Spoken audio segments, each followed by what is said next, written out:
It's moral stories. Woohoo!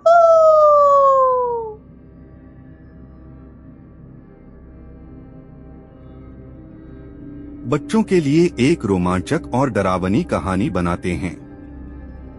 एक छोटे से गांव में एक पुराने हवेली में एक रहस्यमय तस्वीर लटकी थी। यह तस्वीर जगह-जगह चिपके पेंट और कलर्स से भरी हुई थी।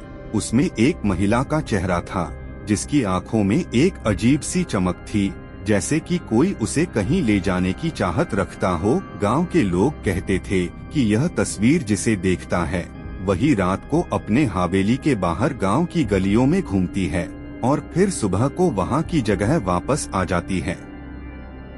एक दिन गांव में एक नया परिवार आया। उनके बच्चों में एक छोटी सी लड़की नामक लावनी थी। लावनी की दिलचस्पी तस्वीर में पड़ी। रात को जब सभी सो गए, लावनी ने चुपके से हवेली के कमरे में गई और तस्वीर को देखने लगी। तस्वीर में महिला की आंखें चमक उठीं। वह बाहर निकल आई और लावनी के सामने खड़ी हो गई। उसके होठों पर अजीब सी मुस्कान थी, जो लावनी को डरावनी लगी। तुम कौन हो? लावनी ने डर के साथ पूछा। महिला हंसी, मैं एक आत्मा हूँ, मेरा नाम अनुपमा है। उसने बताया, मुझे एक प्राचीन कला की शक्ति ने यहाँ बंद कर दिया है और मैं उसे तुम्हें आजाद करने के लिए जानती हूँ। लावनी को चौंकाने वाले इस बात से वह थोड़ा डर गई, लेकिन फिर उसने सोचा कि वह कितनी बहादुर है। उसने अनुपमा से कहा, मैं तुम्हें आजाद करूंगी।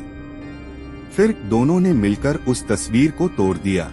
एक अजीब सी आवाज आई और हवेली की दीवारों से एक उज्ज्वल रोशनी की किरणें निकलने लगी। अनुपमा बधाई और धन्यवाद देने के बाद लावनी को धीरे धीरे अदिवसी तस्वीर में लौटाई और फिर उसका सामना गांव की गलियों में हो गया। गांव के लोग बड़े हैरान थे जब वह लावनी को देखा और उन्होंने उसे पूछा, तुम तो तस्वीर के पास थी, फिर तुम यहाँ कैसे आई?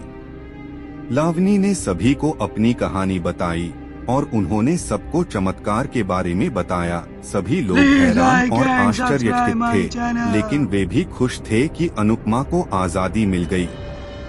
इस घटना